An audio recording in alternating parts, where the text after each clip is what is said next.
Assalamualaikum warahmatullahi wabarakatuh. Salam sejahtera. Nama saya Aziz Izzuan bin Majaleh. Nombor metrik 267067. Jadi di sini saya dan rakan-rakan akan membentangkan tugasan kami subjek GMGA 3063, iaitu perbandingan pentadbiran awam. Kita orang pilih tajuk perbandingan pentadbiran awam antara Brunei dan Indonesia. Jadi sebagai pengenalan, secara umumnya perbezaan daripada pelbagai faktor bagi sesebuah negara merupakan kekuatan dan boleh juga membawa kepada kelemahan. Ianya bergantung kepada corak pentadbiran yang dijalankan serta pemimpin yang telah diberikan kuasa untuk mentadbir. Selain daripada itu, sumber, bentuk muka bumi dan pemerintahan yang dimiliki oleh sebuah negara juga menjadi penentu kepada keadaan sebuah negara.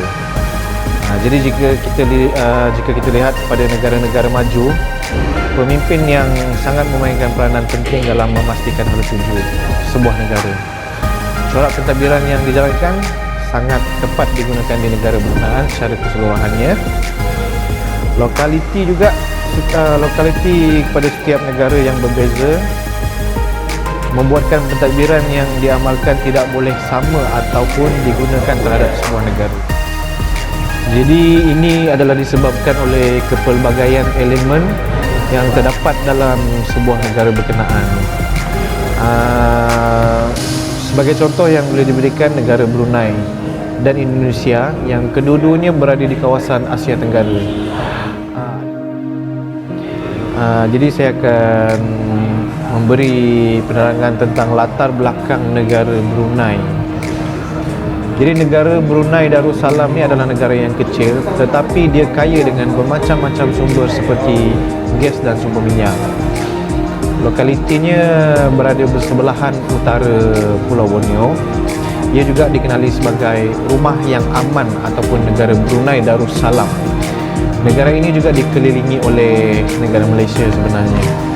Ini terbukti apabila dua bahagian daripada negara ini terpisah oleh dataran di bahagian limbang. Pada tahun 2014, negara ini telah dikenali sebagai sebuah empayar negara Khalifah Islam.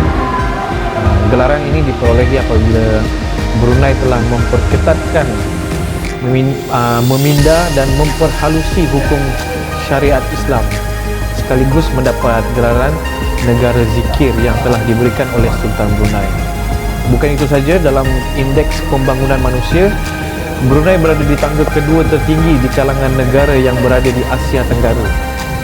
Menurut laporan antarabangsa keluaran dalam negara kasar KDNK, negara ini dia menjadi negara keempat dunia dalam pariti kuasa beli melalui rekod yang dikeluarkan oleh tabung kewangan antarabangsa. Jika dilihat pada sistem pentadbiran di Brunei, ia dapat dipecahkan kepada 4 peredaran zaman. Antaranya adalah zaman pemerintahan kesultanan, iaitu pentadbiran serta pemerintahan berbentuk tradisi. Seterusnya adalah zaman pemerintahan residen atau dikenali sebagai pentadbiran melalui perjanjian dengan British melalui perjanjian kedua-dua negara. Brunei juga pada tahap zaman berkerajaan sendiri melalui Menteri Besar sekitar pada tahun 1959. Jadi pada masa itu sistem pentadbiran dan pemerintahan menerusi perlembagaan telah digubal. And the last level, zaman yang terakhir adalah sistem jawatan Perdana Menteri dan kementerian yang berlaku selepas Brunei mendapat kemerdekaan, iaitu pada tahun 1984. Dan sekarang Brunei mengamalkan sistem beraja yang dikawal penuh oleh Sultan. Sultanlah yang menguruskan semua hal urusan negara. Saya Muhammad Hafiz bin Rizwan, nombor metrik 267193, akan menerangkan mengenai maklumat sosial ekonomi negara Brunei. Pengeluaran minyak mentah dan gas asli. Brunei juga mengamalkan sistem ekonomi, iaitu melalui campuran keusahawanan melalui aktiviti perdagangan.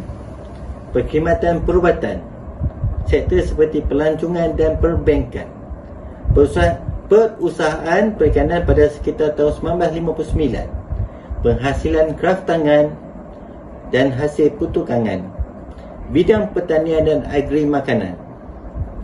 Okey, saya akan juga akan menerangkan mengenai Persatuan Antarabangsa Negara Brunei. Pertama, Association of Southeast Asian Nation atau lebih dikenali sebagai ASEAN. ASEAN Project, Southeast Asian Minister of Education Organization atau lebih dikenali sebagai SIMIO. United Nations Education Scientific and Cultural Organization atau lebih dikenali sebagai UNESCO. Islamic Education Scientific and Cultural Organization atau lebih dikenali sebagai ISESCO. ASEAN Pacific Economic Cooperation atau lebih dikenali sebagai APEC. ASEAN Europe Meeting of Minister of Education atau lebih dikenali sebagai ASESME. United Nations dan juga negara anggota Persatuan Negara Asia Tenggara atau lebih dikenali sebagai ASEAN. Belakang negara Indonesia. Indonesia merupakan negara kepulauan yang terbesar di dunia yang terletak di antara Australia serta Asia Tenggara. Seramai 237 juta anggaran penduduk dicatatkan pada tahun 2021. Dengan jumlah penduduk yang direkodkan telah meletakkan Indonesia sebagai negara keempat yang mempunyai penduduk terbanyak di dunia dan juga mempunyai penduduk Muslim atau Islam terbesar di dunia. Presiden dipilih untuk mentadbir organisasi adalah secara langsung kerana Indonesia adalah sebuah republik. Maklumat sosioekonomi Indonesia. Sumber semula jadi adalah seperti gas asli, timah, minyak getah, emas dan tembaga. Pengimport minyak mentah yang berkembang pesat.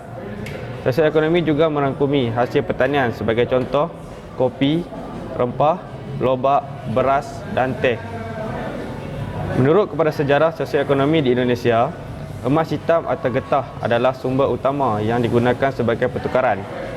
Selain itu juga, ladang kelapa sawit untuk pengeluaran produk utama iaitu minyak dan sirong sawit. Tanaman tembaga juga berkembang pada tahun 1979. Blok wilayah Indonesia. Hak wilayah laut menjadi penting kepada Indonesia yang merupakan kawasan kepulauan terbesar untuk menjaga, memajukan dan melindungi kepentingan wilayah laut daripada sepadan negara berhampiran. Kepentingan wilayah laut ini adalah memudahkan Indonesia untuk mengatur, mengelola dan mengamankan wilayah laut Indonesia. Wilayah laut menentukan batas kedaulatan dan hak wilayah laut yang berada di bawah kuasa Republik Indonesia. Okey, Assalamualaikum warahmatullahi wabarakatuh. Saya Ahmad Fazli bin Yaakob, Geometri 267044. Seterusnya saya akan menerangkan sistem pentadbiran Brunei dan Indonesia. Latar belakang umum sistem pentadbiran. Negara yang pertama kita akan terangkan adalah negara Brunei. Negara Brunei merupakan sistem monarki absolut, seorang sultan yang memiliki kekuasaan mutlak di Brunei. Sistem pemerintahan Brunei adalah dipimpin oleh seorang sultan yang memegang sebagai ketua negara dan ketua pemerintah. Seterusnya, Brunei ini sangat dikenali memegang prinsip-prinsip keislaman dan pelaksanaan pemerintahan Islam dalam kehidupan sehari-hari. Negara Brunei ini juga menganut sistem pemerintahan yang memegang tegas syariat Islam. Yang kedua, pemerintahan Brunei Darussalam juga merupakan sistem demokrasi. Di negara ini, rakyat juga dilibatkan dalam setiap keputusan negara.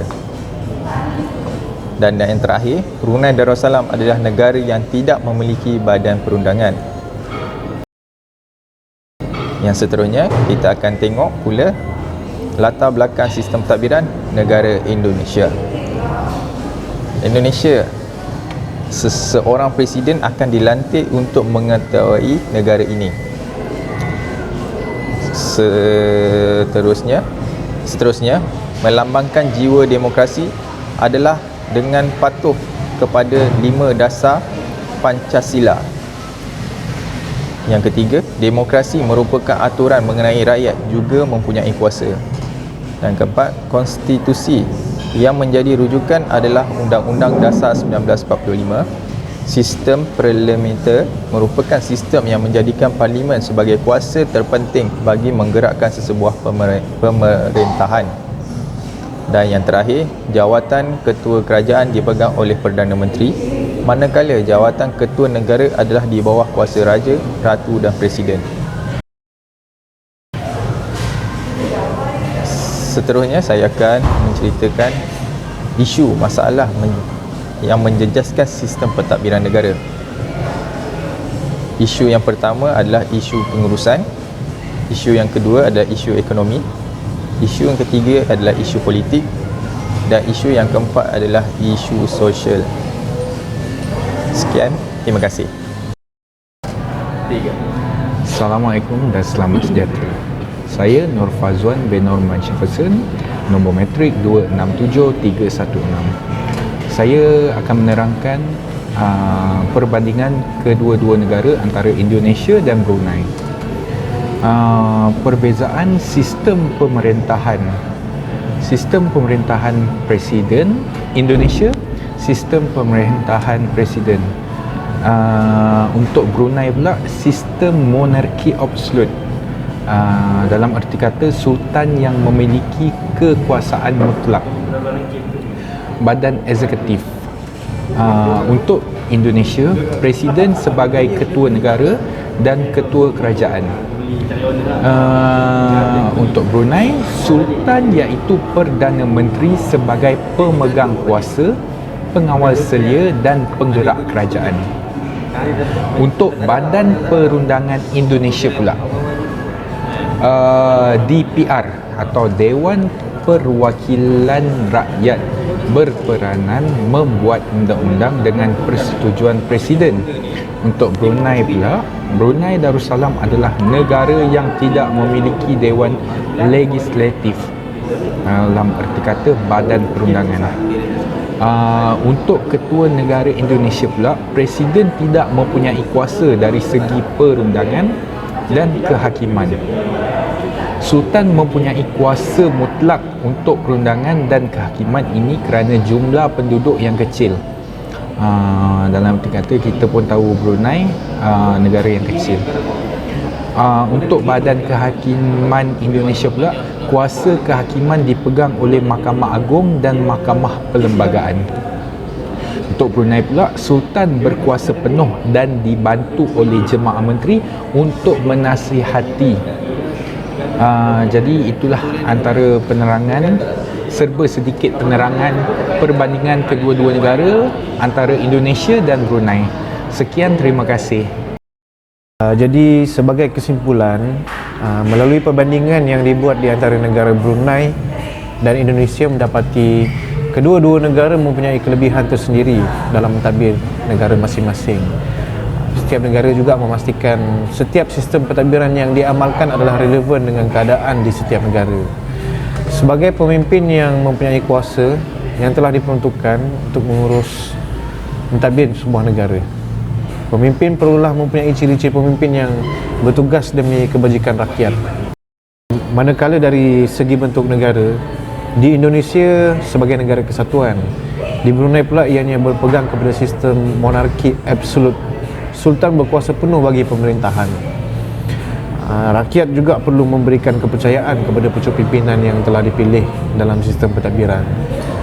Sebenarnya rakyat mereka berhak untuk menyampaikan suara dan idea kepada sistem pentadbiran secara langsung serta diambil tindakan sepenuhnya terhadap masalah yang berlaku. Jadi setiap negara dilihat mempunyai isu yang sama yang telah menjejaskan sistem pentadbiran negara. Namun isu-isu yang berlaku, isu-isu yang timbul, yang dihadapi boleh diatasi dengan sistematik jika tiada kesilapan salah laku dibuat. Jika isu ini berpanjangan dalam tempoh jangka masa panjang, ianya akan memberikan kesan buruk kepada negara dan menjejaskan nama baik negara itu. Secara umumnya, proses pentadbiran ini bukanlah sesuatu yang mudah untuk dikendalikan, namun ianya bukanlah sesuatu yang mustahil untuk dilaksanakan.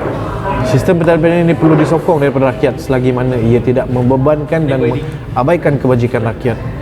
Rakyat juga perlu bersedia untuk menerima setiap perubahan yang dibuat oleh pihak pentadbiran secara terbuka dan tidak memberikan tentangan terhadap usaha yang dilakukan. Sekian, terima kasih. Assalamualaikum warahmatullahi wabarakatuh.